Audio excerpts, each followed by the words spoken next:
Hi everyone. Welcome to ACAD Asia. ACAD Asia is a Singapore-based impact-driven edtech startup that empowers the largest online community of education institutions and educators in Asia to upskill and reskill themselves to improve the learning outcomes for their 21st century learners. On acadasia.com, educators can access 4 specific services. First, Collab Ed, a social networking service that empowers education institutions to build their international network from all over Asia, and where individual educators can join a wide range of communities of teaching ad learning practice and engage in peer-to-peer learning. Second, Skill Ed, a professional development service that empowers educators to upskill and reskill themselves by accessing more than 1,000 hours of professional development content, all with formal CPD accreditations. In addition to this, academic managers from education institutions can track, measure, and improve the efficacy of all professional development that their faculty access on the platform, thus leading to better learning outcomes for their students. Third, Design Ed, the easiest course builder on the planet. In 5 simple steps, this service empowers educators to build fun, engaging, and quality content for their learners. Furthermore, third-party tools like Canva, Google, etc. are fully integrated right into Design Ed. Fourth, Certify Ed, a digital credentialing service that empowers education institutions to design, award, and track fully verifiable and tamper-proof digital micro-credentials and certificates on the blockchain. Join the largest community of educators in Asia who are already using the platform and sign up for your free lifetime membership at www.acadasia.com today.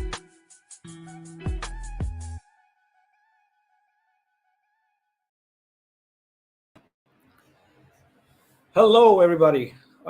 Good evening, good morning, good afternoon, wherever you might be, and welcome once again to ACAD Asia's webinar Wednesday.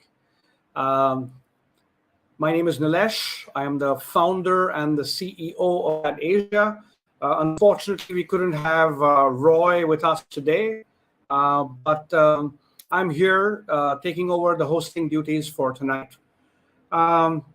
As always, it is our endeavor to come to you with the best speakers, talking about the best and the most important topics being discussed with educators all around the world.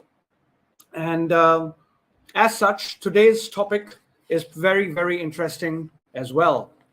Today, we are going to be talking about ICT skills. Do educators really need this? I think information, communications, and technology is very, very useful to a lot of people and a lot of industries. And what we are going to be discussing today is basically looking at how we can use ICT, and not just use ICT in any sense, but make efficient use of ICT in our own teaching and learning practices. And I'm so happy and excited that to discuss this, we have with us today a gentleman from Singapore, Mr. Kevin Goh, who's the senior lecturer from the School of Interdisciplinary Studies at Ngee Ann Polytechnic. Kevin is currently module leader and trainer for Harnessing the Power of Emerging Technologies, a module for adult learners taking the Diploma in Applied Management for the Future Workplace. Kevin has dabbled with pretty much most things related to marketing and the internet.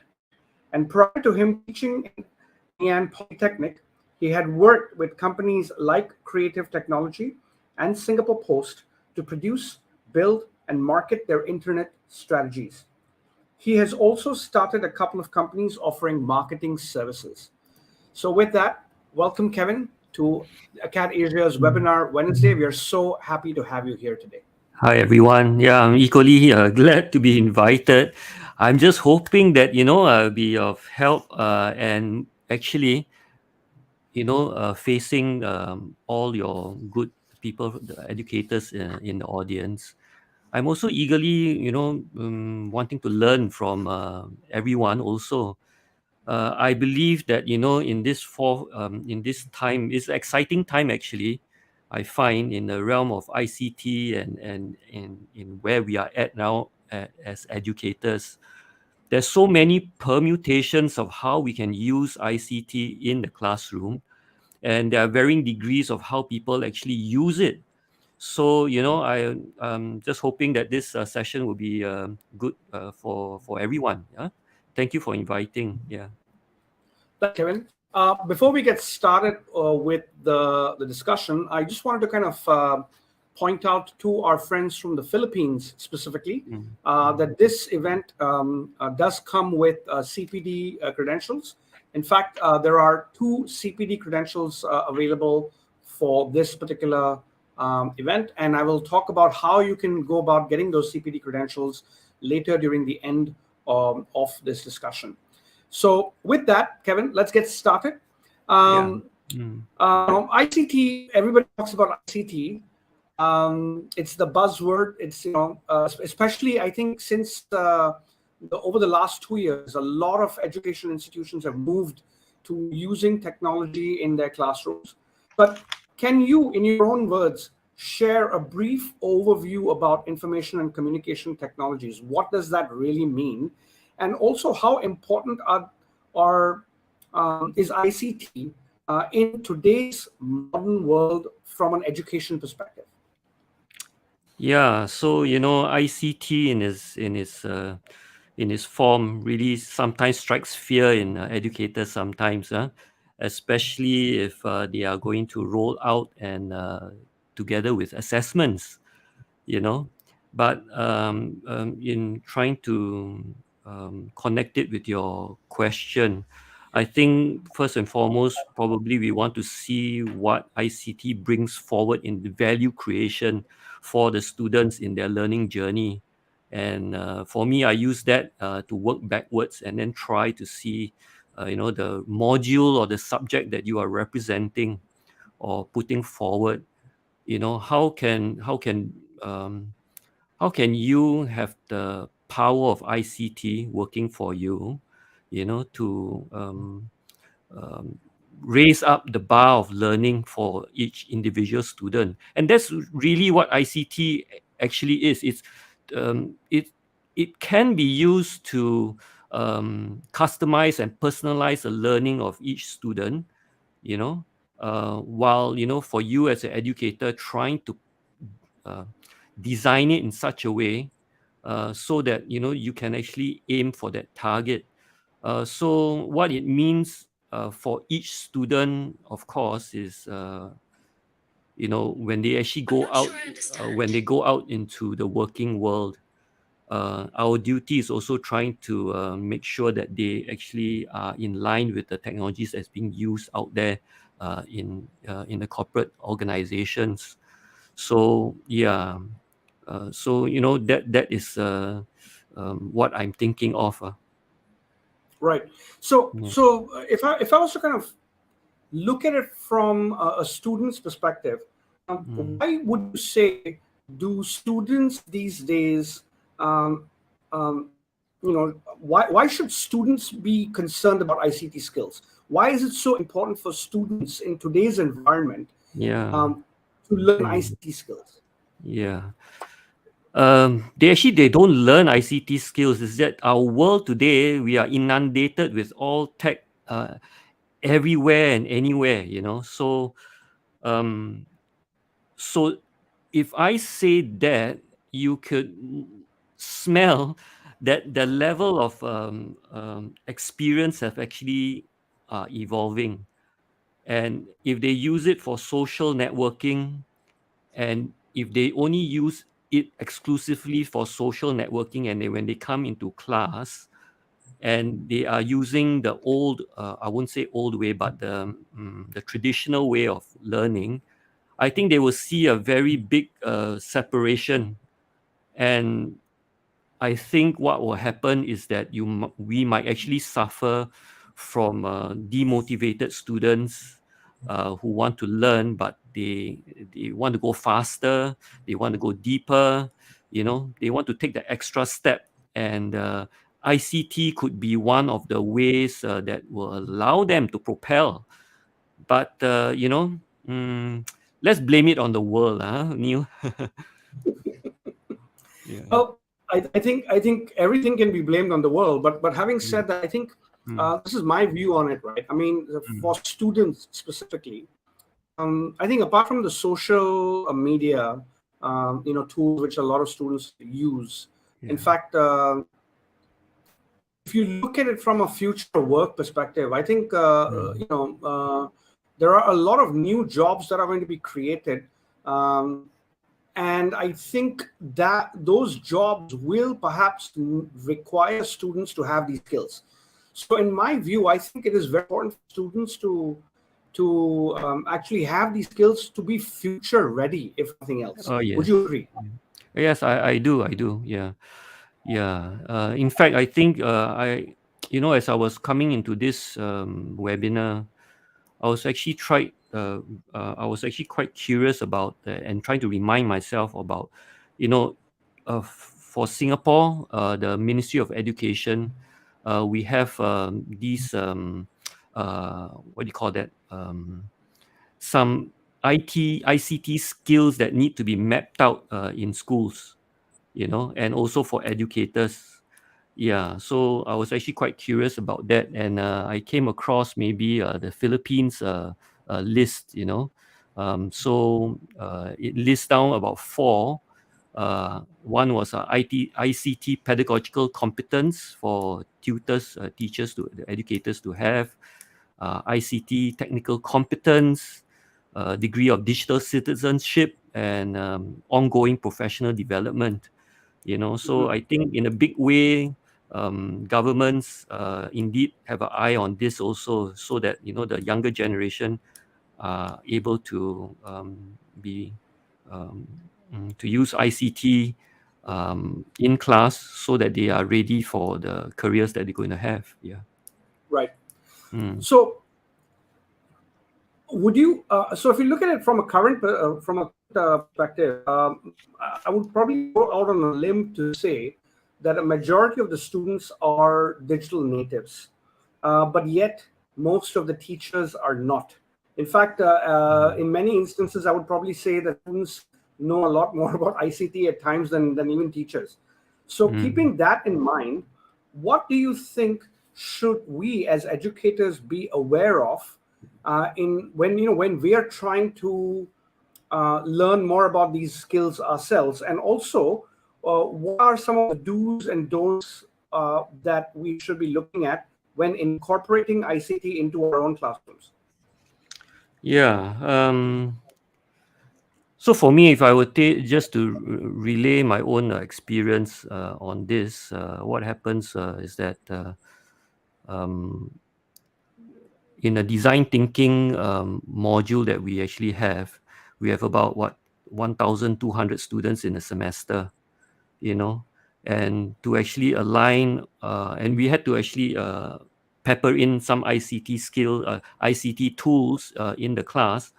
And so in answering your question, we would like to always find out what is a target pedagogy that we want to have for each student, what the module objectives are for, and then we work backwards to what technology we want to use. And I think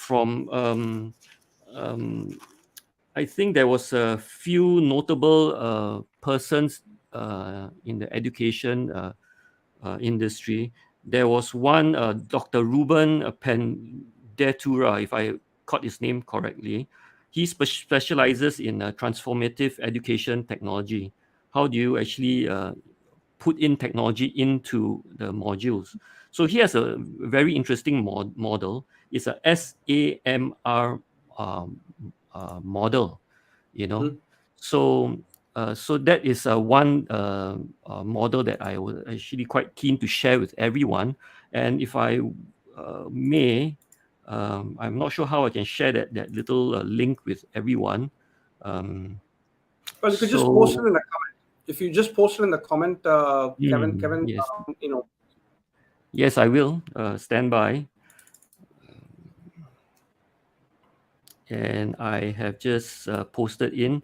Maybe the system admin can actually put it out into the comments. Yeah. So I think for every one of us in this room, we have a module or a subject or that we are representing, and we want to inculcate certain ICT models into the class. And so with this model here from this good doctor, Dr. Rubens, so it offers us a way in to allow us to incrementally move in technology into the classroom, So if everyone were to click onto the image, you will see that for me, it's actually a very good way of incrementally building up your module. So, but Right. after all said and done, it's actually at the end. What do you want? How is the module objectives actually going to be turning out? Really. So then we work our way backwards. Yeah. Right. So yeah, I'm actually quite familiar with the summer model myself, and I think you're right. It's a very good way to kind of introduce ICT skills, teaching a community one step at a time.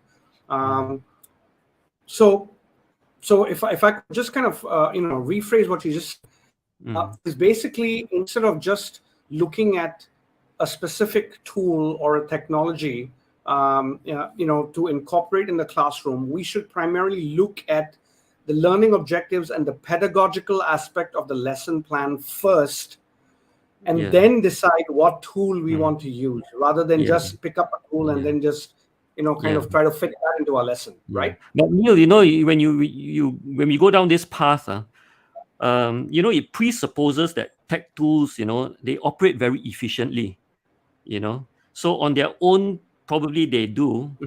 However, in delivering the learning objectives or learning moments, us educators, we have this level of anxiety. We may be required to string a few platforms together in order to get to the place that we want to. So, for example, everyone, I think maybe if you can follow me, for example, MS Teams. If you're running this platform, MS Teams, with your students, you can use OneDrive to actually put in files, right? However, to support your learning journey or experiences, you need to string maybe another application within MS Teams, so that you can derive, the true learning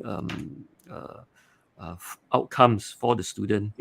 So there's this tension that we actually we have. Right. So considering that we have to look at using different tools at different times in the course to kind of build upon those learning objectives and to help the students learn better. What advice would you give to our educators? Because a lot of the times our teachers are actually scared of just using one new app, and now we are talking about using multiple apps one after the other to just make the lesson engaging and to also deliver the learning objectives a lot more clearly. So what advice would you give to educators on how would they go about doing this? Yeah, I hope this advice works out for you. No, for me, I consider myself as, may I say this, just a trailblazer, in trying to introduce new applications into class and all that. However, I must say, even for my experience and maybe my tutor cohort, I find that incrementalism is very, very key. You can introduce Google Docs into the classroom. It takes time for you to mature into a position where you can actually fully utilize Google Docs to its fullest potential. So my advice is actually to discover where discovery needs to be discovered, if you can follow me, because you never know what will happen when you actually introduce it to the students, and they would actually discover something, and then you move along.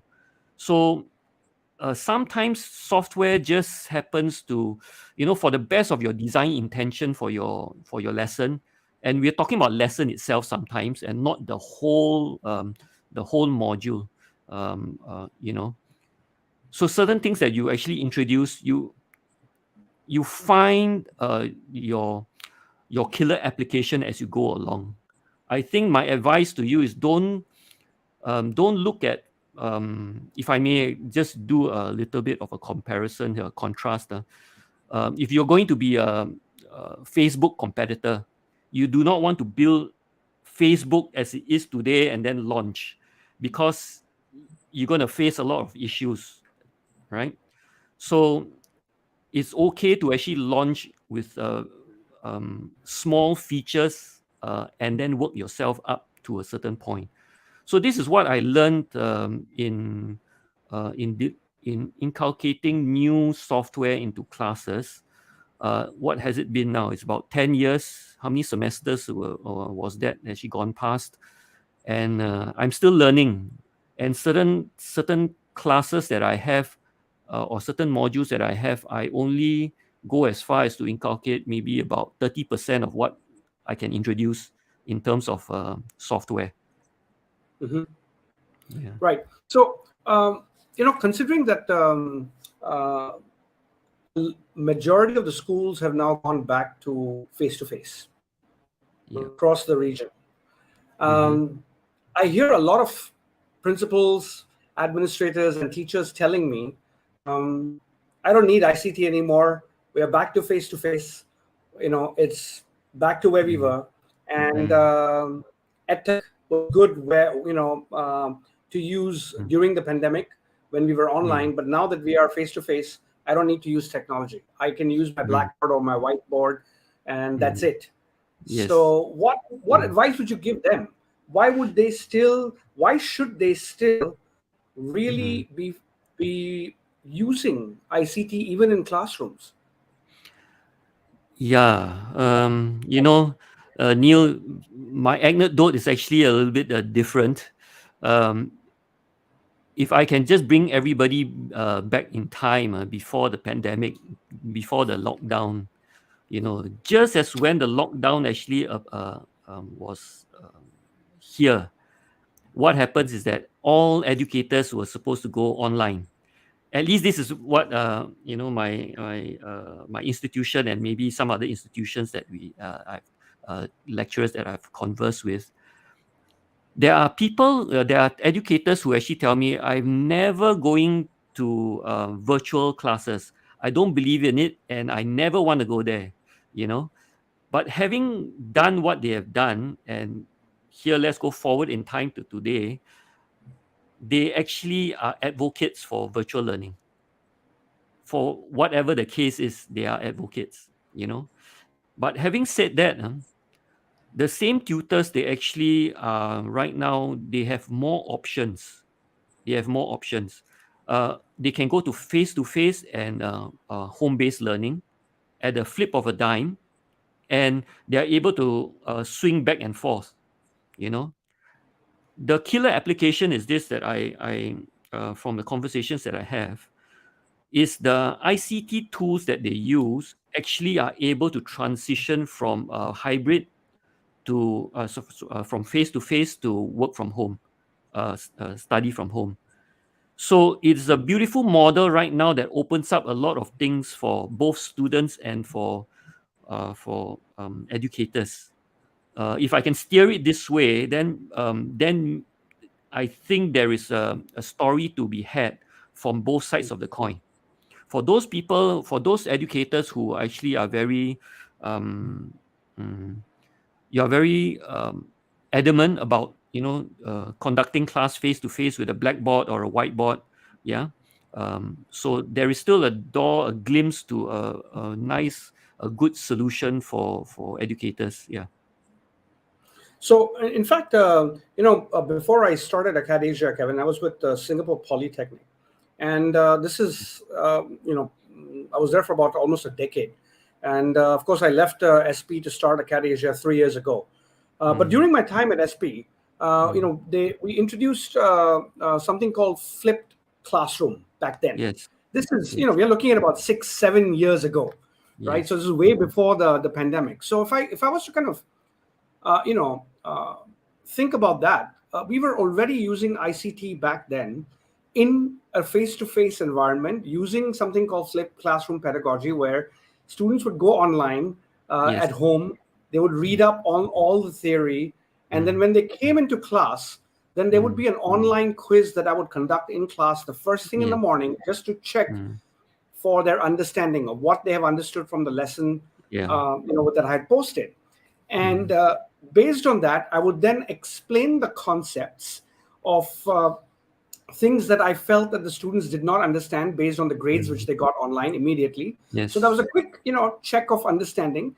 And then after that, the entire rest of the lesson in the classroom was hands-on activities. So we were actually already using technology in a way, even in a face-to-face classroom perspective, right? Yeah. So keeping that in mind, my particular advice to all the our friends here today from all the various countries would be that it doesn't matter whether you are teaching online or face to face or blended hybrid, you name it, whatever you want to call it. At the end of the day, technology has become a part and parcel of education, and you cannot run away from it.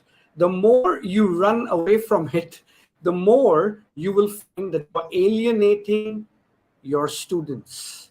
Because whether you like it or not, the students love using technology. They love gadgets.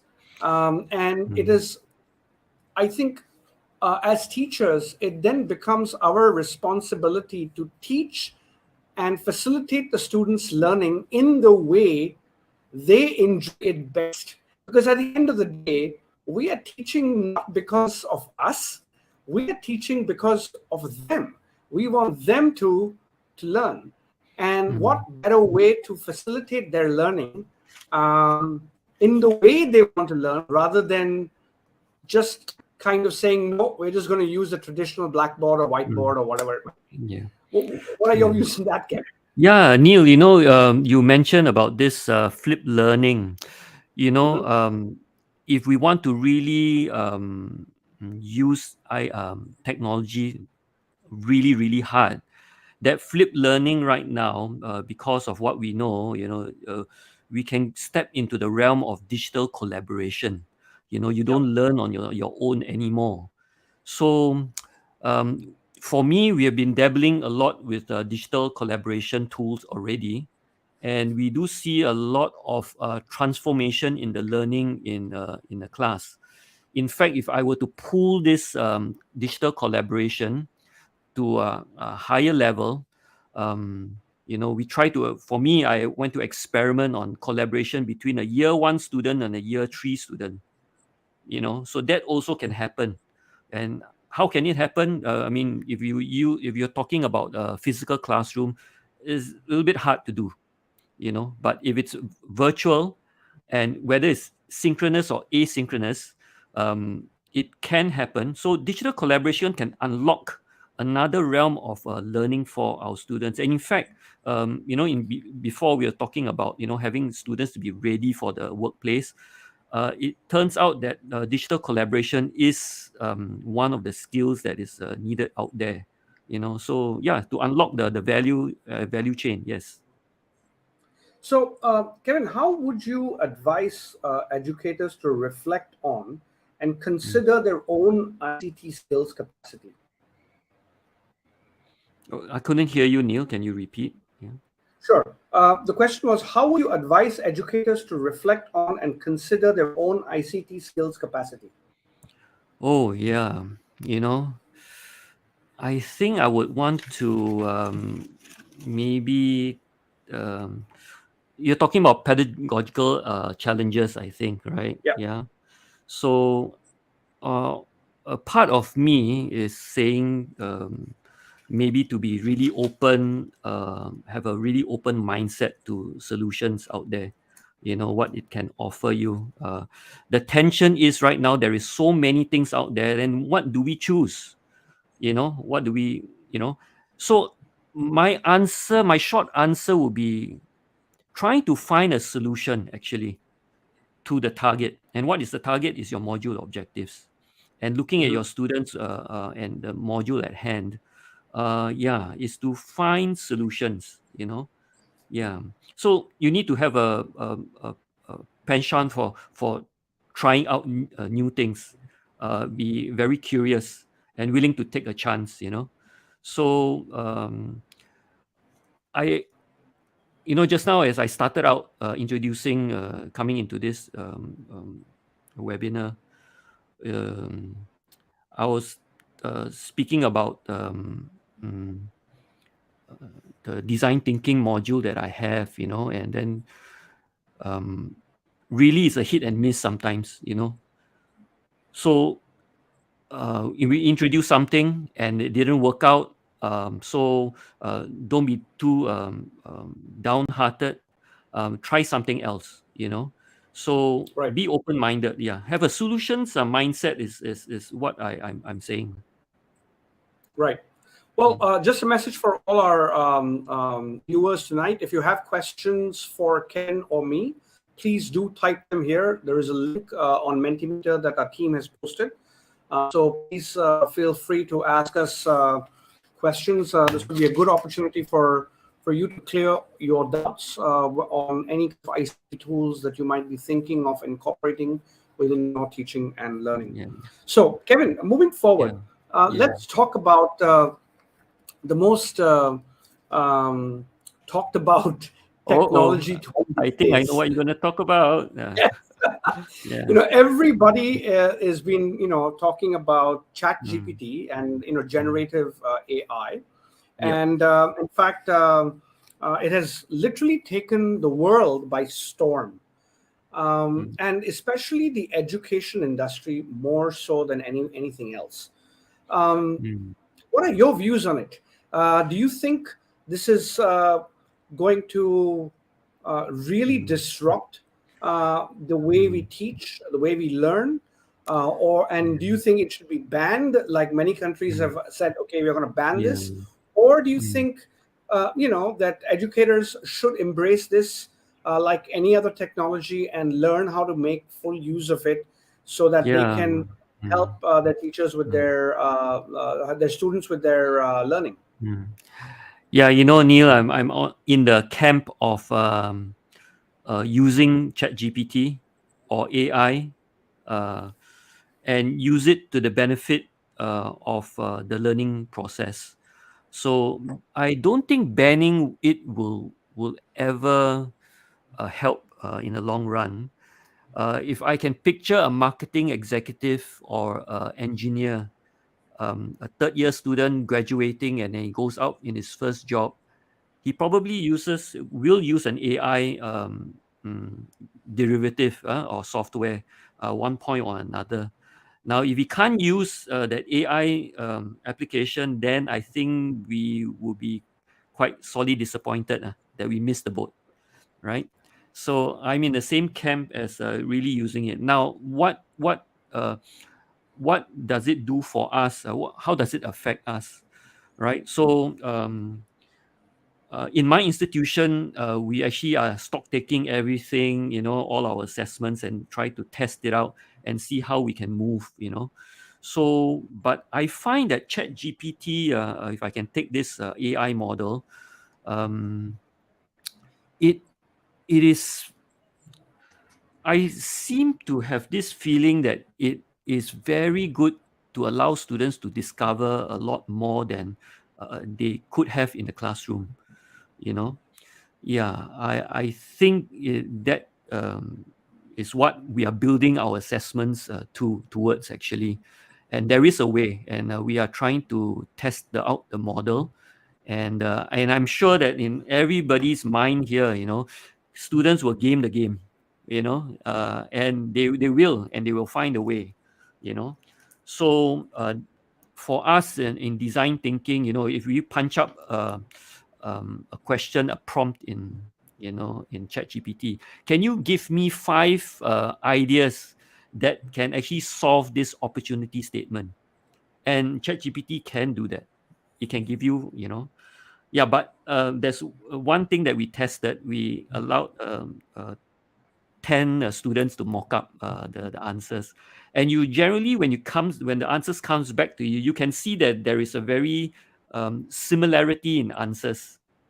You can see, and then you start to wonder, right? So then, because of that, then you augment the narrative for your assessments towards something that's actually very unique, and there's a way. All right. So Yep, go ahead. you just mentioned that in design thinking, for example, you could say, give me 5 solutions for this particular opportunity statement. Now, how would you respond to critiques who might say that by doing that, we are not allowing our students and our learners to think for themselves? Oh yeah. So if I can just open the door a little bit to what we are thinking right now, is that if you came out with the idea, you should actually know how to have insightful narrative, right, towards the user scenario, the design intention of the product or idea that you have created. So we're thinking also maybe a presentation where we have a Q&A, a very interesting slant to the Q&A section, where we deep dive into the idea, and together with the prototypes, then you can actually yeah. Go ahead. So so we have a question from Mentimeet from the audience. The first question, basically, it's this person says, I've been using interactive applications to cater to the needs of my students. Can you share some ICT applications you have been using in your class, and how these applications have transformed your class? Can you say the first sentence again, the example? I have been using interactive applications to cater to the needs of my students. Can you share some ICT applications you have been using in your class, and how have these applications transformed your class? Yes. May I just introduce a very specific, and I've got no connections with that software developer, right? I wonder if you come across this service called Peer Deck, Pair Deck. If I may just write it down in the chat here, pairdeck.com, right? Now, if you want specifics and how I transform, this was one of the earliest software that I used in class, and it is a wonderful model that offers interaction from one student, one-to-one, tutor to tutor, right? And we can interact, and the student is able to tell me answers to a certain question. But I can flick a switch, and then we can have a many-to-many interaction. Okay, if you can picture a PowerPoint slide, and this PowerPoint slide can be displayed to the student, all right? And how it displays to the student, I can be in class, or I can be at home. Both of us are at home. And can you imagine that this PowerPoint slide that I give to you, and it is a definition of, let's say, design thinking, all right?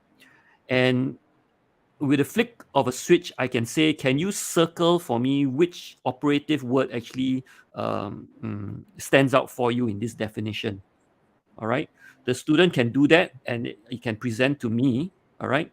But I can also flick of a switch, use this technology for the whole class to actually circle the operative word for me.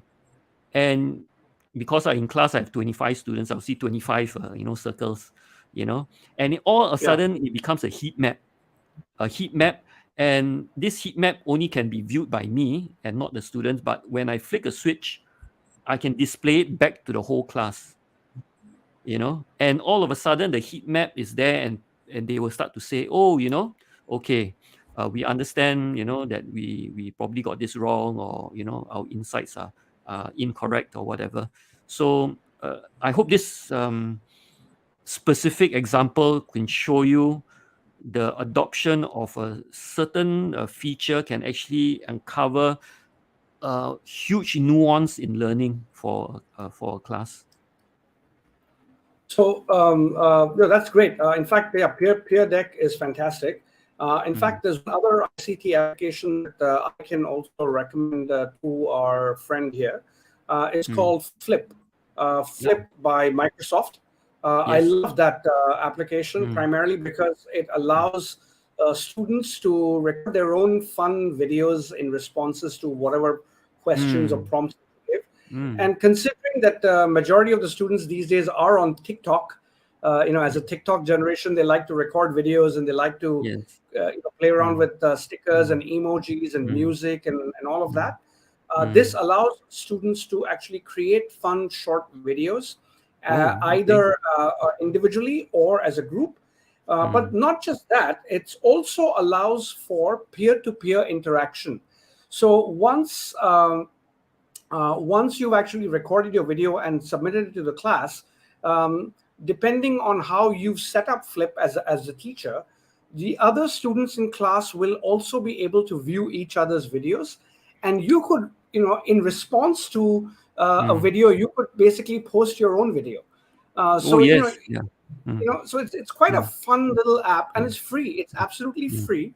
And that is something that I would actually recommend very, very highly to a lot of educators. It's it's available for all platforms, and it's a very, very fun little app to kind of use. Yeah.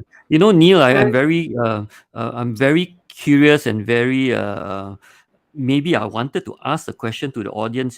Can you type in the currently the best app that you are using in class, and then maybe you're going to share for all those here in this room. I thought that would be fun. Yeah. No, absolutely. So in fact, here we have Miss Roselle Ida, who in fact says that she uses Nearpod. She loves Nearpod, which is also a pretty cool app. But yeah, I mean, if there are teachers out there who are using different kinds of apps, please do type in, share with your other peers so that we all can learn from you. This is a unique platform for teachers to learn from each other. Yeah. Currently, I just typed in mine. I'm falling in love with this application called Mural. Mural. Mural. It is a whiteboard, virtual whiteboard, collaborative platform that I use. Yeah. So I think it's going to be my favorite toy for the next 6 months. So is Mural kind of like Miro, M-I-R-O? Oh yes, very much similar. Yeah, I've tried both of them. I don't know why, but I gravitate to Mural, Mural. Yeah, I can tell you why I gravitate to that.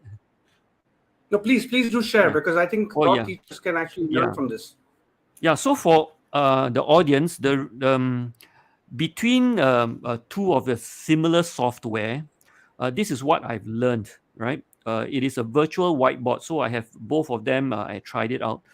It turns out that Mural, Mural, the features that it actually has is actually a little bit watered down.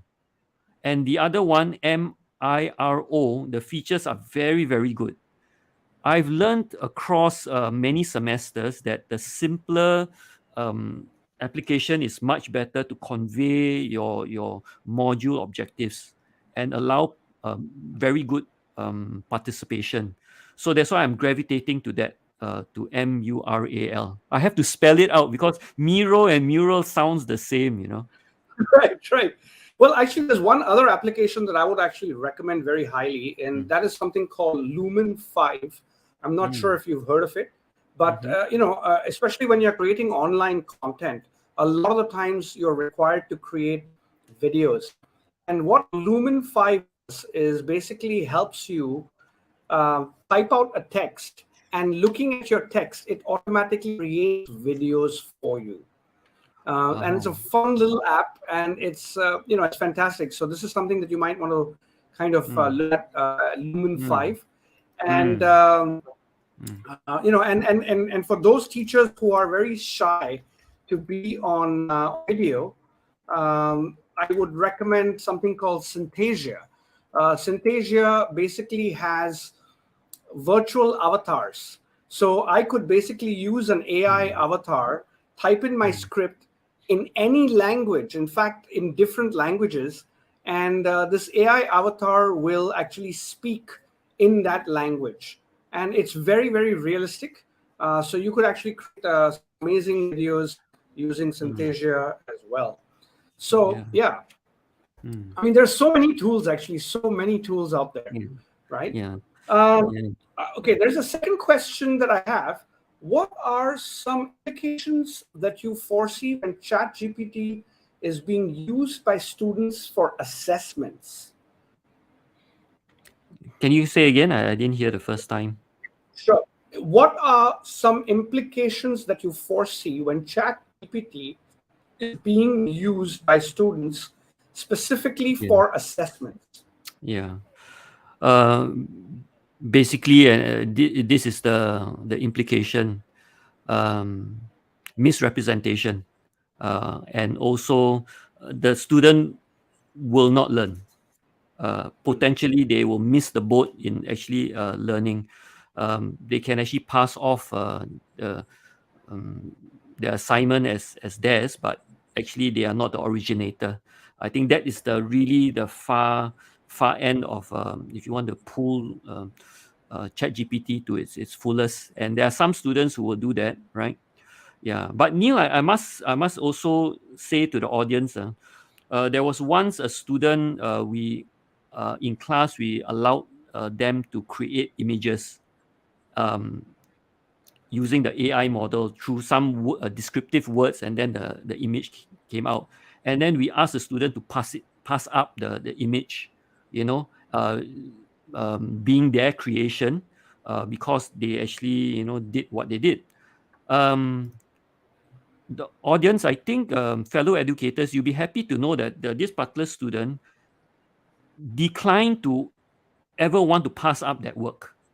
And this is what this student said. I do not want to participate in this one because this work is not mine, right? This work is not mine, it's copyrighted, and I know that this image is actually gotten out from an AI model from many other images that's actually taken. So you have students who are like that too, So Right. it's quite a nice thing to hear. Yeah. Right. So actually, my advice to that teacher would be this: relook at the way you are designing your assessments. I think we as teachers are, we need to kind of look at how to make our assessments, move away from your typical MCQ essay kind of questions to real practical based assessments. I think that would really make it very difficult for your students to use ChatGPT to answer any of your assessment questions. So it's all about redesigning the way you are looking at assessments, rethinking the way you're looking at assessments. Yeah. Neil, can I actually jump in there? And I want to just say that after doing many I'm always using this design thinking module as my sharing. I want to say this to everyone. Because design thinking happens from semester, very similar missions, challenge statements that we give to students, right? There's two important points that I wanted to share with everyone is that just now when I introduced you to this thing called MURAL, mural, it is a digital whiteboard, virtual whiteboard, but it is augmented to allow students to see their growth and progress from day 1 in lesson 1 to lesson 12 to lesson 13. And in this whole whiteboard canvas, you can actually see the progression from start to finish. and the tutor can actually allow him or herself to go back with the students in time to actually have a look at what they've done before. And I'm using design thinking because at stage number 4, we have an iterative component. We go back and look at the definition for the problem. And then we go back and forth and back and forth. And through this, we can actually see the data actually form in such a way that the student can actually learn.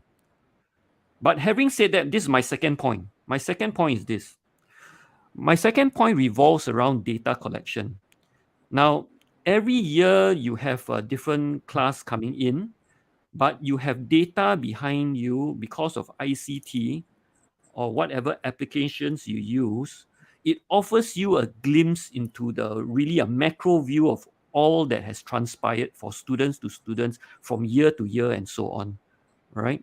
And you also can see how you have grown in terms of your module delivery, right? And because in my module, I have about how many? I have about 40 to 48 40 to 48 tutors across 70 to 80 classes. So we actually have a model to actually see the data moving from start to finish, from year to year. So I want to offer you this point of contention also to think about the value creation also can happen in terms of data collection and the Yes. strategies that you use. Okay, yeah. No, that's so true. In fact, data mining, all industries do it these days, and I think it's very important for educators to also start looking at data mining for the benefit of their students, actually, Yeah. because there's a lot of insights you can actually gain when you look at data, both qualitative and quantitative data, to actually see what and how you could improve your own teaching practice, as you move ahead in your teaching career. So, Kevin, with that, I want to bring you into another question from the audience. Yeah. This person says, I want to continue using the IC tools and learning materials that I used during the online classes or distance learning. My school is, however, going back to face-to-face classes next semester. How should I go about convincing my school administrators, colleagues, and basically everyone to be on board with using ICT still? Yeah. That is a hard one, huh? That is a hard one. Yeah. So I guess maybe the degree of control over your own curriculum, that's the question I probably want to ask also. Are you able to take charge of your own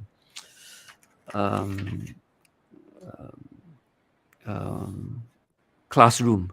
Is what I'm saying. You know, for me, in Ngee Poly, sometimes we have a certain leeway and also to introduce new software. But having said that, we need to be able to follow the module objectives, and we meet the module objectives. You know, so yeah, so how to actually sway the school management?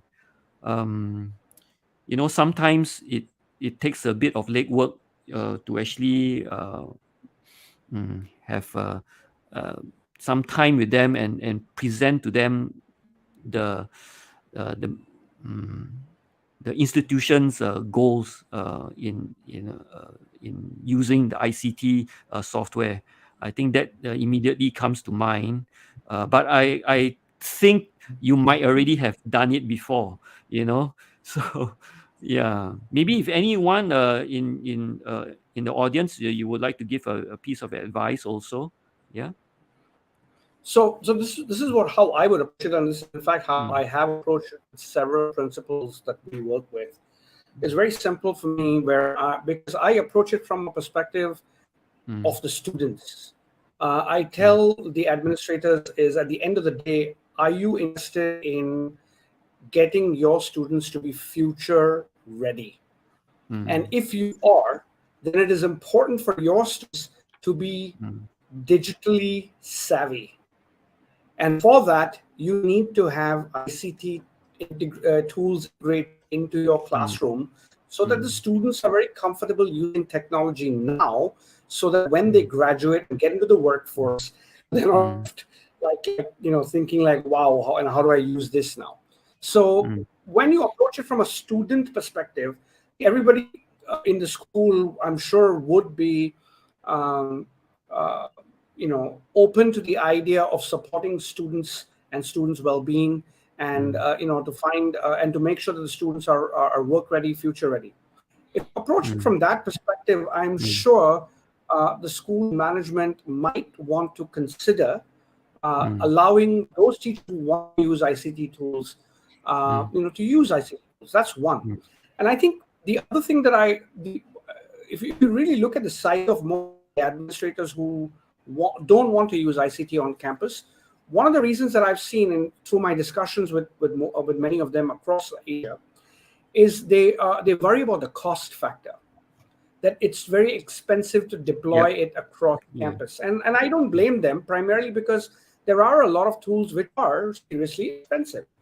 And for a public school in the Philippines or Indonesia or Vietnam, it might be very difficult to have that experience deployed for all students across campus. Not affordable. So, but at the same time, there are several tools which are available for free, absolutely free. For example, Flip, it's absolutely free. Padlet, it's free. Mentimeter, it's free.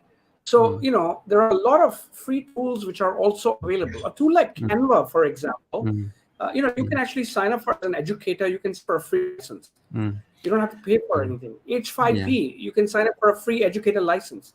So if you do your research, you can find a lot of these free tools which you can learn and then use in your own classes. And I'm sure when you speak to your management and tell them, hey, but I got a list of all these tools which are absolutely free, it's not going to cost you a dime, I'm sure they would probably not hesitate to allow you to actually use ICT tools in your classroom. I mean, that's just my 2 cents.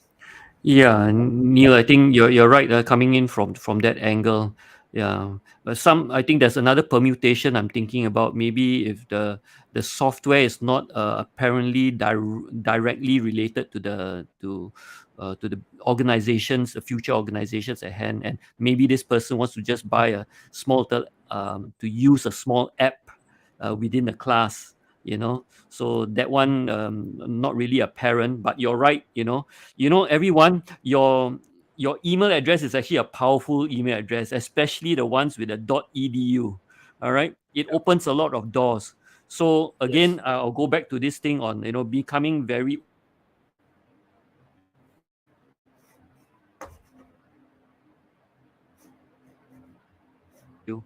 right to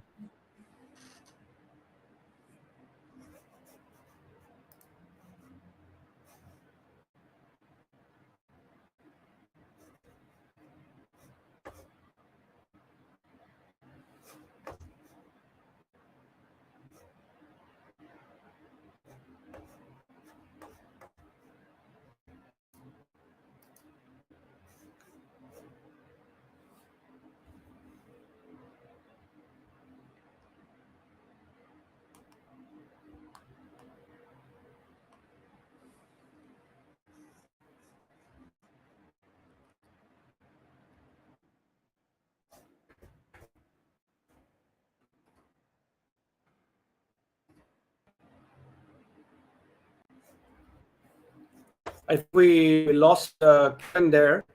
Yeah. Oh, Kevin's back. Hang on. Oh yes, I am. Yes. Yeah. So we lost you there. Yeah. Neil, I think this is a good segue also to cover, I thought maybe I strike while the iron is hot. In terms of ICT tools in a classroom, sometimes you have to be prepared for contingencies as well. Am I right? Yeah. So yes, one moment absolutely. you are online and then you're not. Yeah. That's right.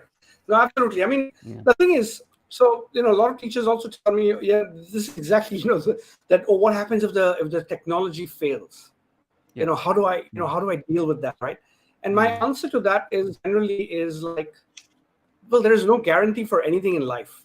Whatever has to fail will fail, and life has to still move on. So you still need to find ways to kind of move forward with the learning objectives. So what if the technology fails? it is bound to fail. It's Murphy's law at the end of the day, right? Yeah. So, Yeah. but the thing is, because of that fear that it might fail, you should not prevent yourself or your students from using those tools in the classroom or even online. Right? So I have another question, Kevin, from the Yep. audience. This person asks, do you have any recommendations on tools that we can use for checking for plagiarism, may it be on essays or digital art projects? How do you check for plagiarism? Yeah. So I will answer directly to this. For our institutions, we actually have a plagiarism check application. So the LMS that we are using, the learning management system, today we already transitioned from a previous one to this new one from Brightspace. All right. So I forgot the name of it, but there is this plugin that we actually purchased, license, that we are able to check on the plagiarism level within the assignment. So we have Is that. it Turn, And is it Turn It In? Is the plugin called Turn It In? yes, that's right. Turn it in. Now, I Yeah. think if I answer a little bit more of this question, I think maybe you want to know how does it work in terms of assessments, right? So in terms of the student's point of view, when they hand it in, when they hand up a Word document into this LMS, there is this level of a plagiarism check. And the number that it will bounce back with a number. And if the number is about, it depends on your module. If it's 60%, 70%, if it hits 70%, then student, you cannot hand it in. You got to go as low as 69%, not 70%.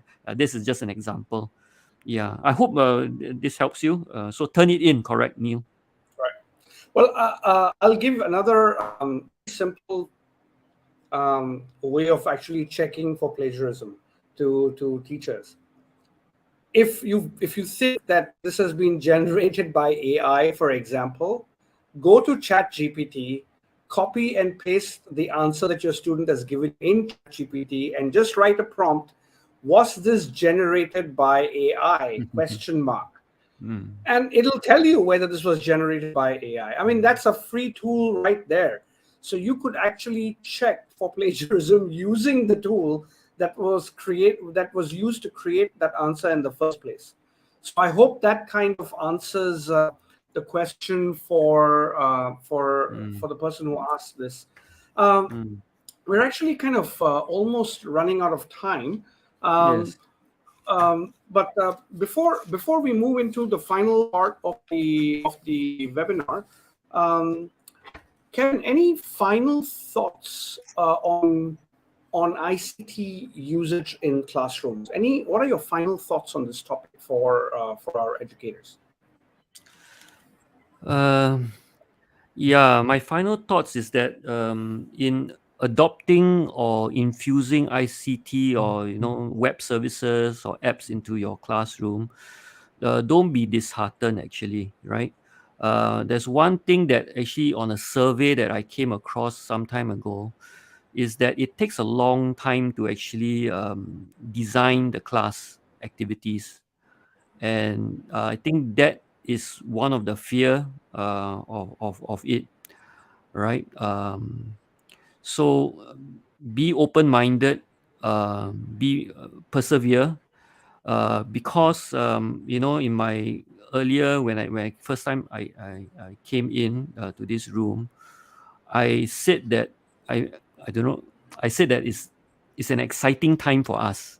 We are at this point in time that we are moving into a really highly into high usage of ICT tools in the class, and we are kind of like the pioneers right now, in adopting, into pursuing, into designing the class activities, so persevere.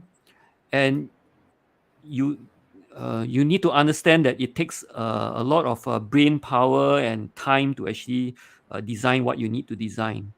And there's one point just now I was mentioning to you, the anxiety and the tension is that you need to string, possibly a string, maybe 2 or 3 different applications into, into completing the activity.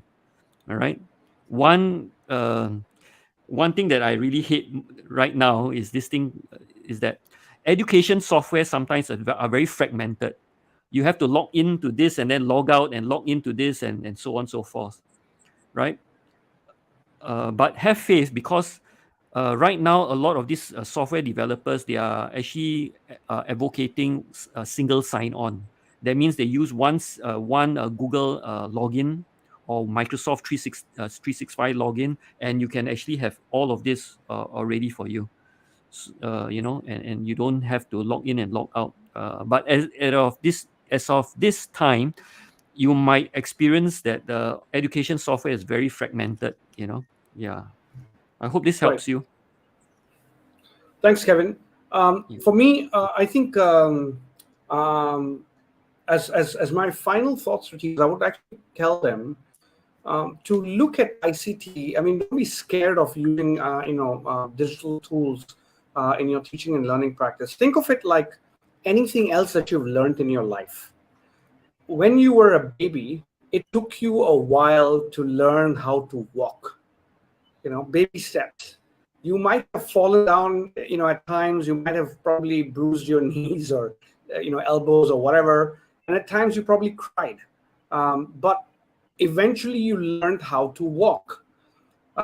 Similarly, when, for the first time you were trying to cook something, your first dish was probably horrendous, but eventually you learned how to cook.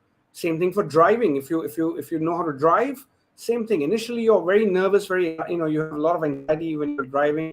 But eventually, when you learn how to drive, it becomes very, very easy. So using ICT tools in the classroom is exactly like that. Initially, it might be a little difficult, but the more you try, the more you'll get comfortable with it. And the more you'll understand how to make the best use of these tools, in your classroom for students' benefit. In fact, one of the teachers has also asked, a lot of seasoned teachers are not good with using tools just like PowerPoint and Excel. What would you advise teachers who are just starting to learn and to use ICT tools? Exactly that. Get over your fear. There are so many ways in which you can learn how to create PowerPoints and Excels. There's so many online courses available. And they're free. A lot of this information is available free. But, you go to YouTube and learn how to do all of this stuff. But if you still hesitate and if you still do not learn these things, then the only person to blame for that is you yourself. There is no more excuse anymore that, I don't know how to do this and I don't know how to do that. All the tools are available. If you have even a simple mobile phone, which I believe a lot of us, in fact, most of us have, you should be able to learn basic ICT tools, usage and integration in your classroom. No more excuses. And if you don't learn how to use it, I think the way I look at it is that you might get left behind because technology is taking over every strata of our society. And eventually, if you don't run with the times, you get left behind. And that is something I wouldn't wish on anybody. So any teacher out there who is still, not sure about using ICT tools, don't be afraid, take the plunge. And once you start using the technology, there is no turning back. There is absolutely no turning back. Neil, maybe can I jump in? Yeah, absolutely. So on this, on this note, right? Maybe I can actually allow maybe this idea to fester with you. I find that sometimes if you organize a case, I won't call it a meeting, but it's like a discussion, a meetup of tutors to actually share cases with each other on what they use. It is a very powerful, platform to use where you get tutors, other teachers to share what they have done and what is the outcome. I thought this was very important and powerful. And one more magic that you can add into it is that you can actually grow some advocates within the group to help each other. Case studies and sharing is actually a very powerful thing to use, so that you can grow together as an academic team. Yeah. Yep, absolutely. Completely agree with you on that, Kevin. In Mm. fact, right here on the AcadAsia platform, teachers can join various communities of teaching practice. Yeah, we come to the right place, Neil. Absolutely. Yeah. In fact, that's exactly why we set up AcadAsia 3.5 years ago, to fit all the teachers across the region, because we felt that if nobody supports the teachers, then how are we going to help our future generation? So, Yeah. but yeah, thank you so much, Kevin, for joining you. today. And before I let you go, I do need to kind of go over a few housekeeping things with the teachers on their CPD points. For all the teachers, thank you for watching this webinar today. And at this point, I would also like to kind of point out as to how you might claim your CPD credentials for this session. So let me present my screen, and so as you can see, you will need to go to this particular course called ICT Skills. Do Educators Really Need This? You will find this here in Skill Ed. So once you log in, you can go to Skill Ed and look for this particular course called ICT Skills. Do Educators Really Need These? And then you can scroll down and enroll here in the course. So you can see here for Filipino teachers, you have until April 4th to submit all the requirements of this course, and that will include flip reflection videos, screenshots of submission confirmations, exit surveys, and attendance forms. And all qualified completers will earn 2 CPD points. And certificate with CPD units will be issued only to the first 5,000 qualified completers by April 30th, 2023. So please note this. If you are successful, you will get your CPD units by April 30th, 2023. And also, if there is any incorrect submission or incomplete submission or no submission, no CPD points will be awarded at that point. So please do keep this in mind. If you want to earn CPD units, which is 2 CPD units, do sign up for this course, ICT Skills, and complete all the requirements, and you will then be able to earn your 2 CPD points for this course. Having said that, please do look at ways and means to incorporate ICT tools within your teaching and learning practice. And we will be back soon, not next week. We will not be back next week. We will let you know through our usual channels when we will have our next event. But up until that time, thank you very much, everyone. And before I sign off, I would like to take this opportunity to actually thank my team over at AcadAsia. We've been doing this for the last 3.5 years.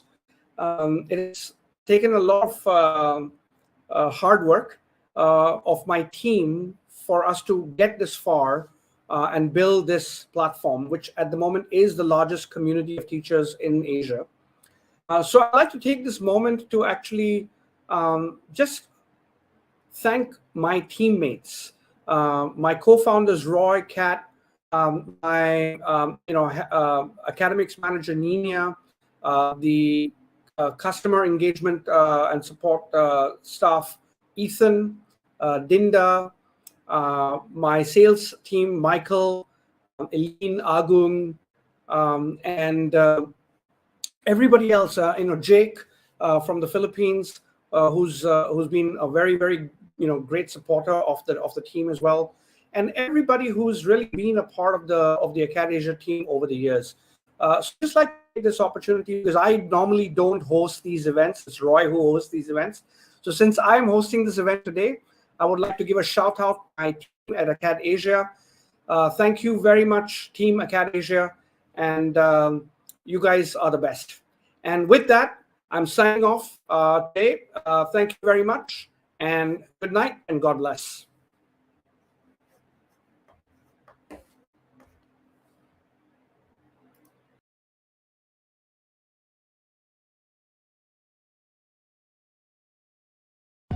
Hi everyone. Welcome to AcadAsia.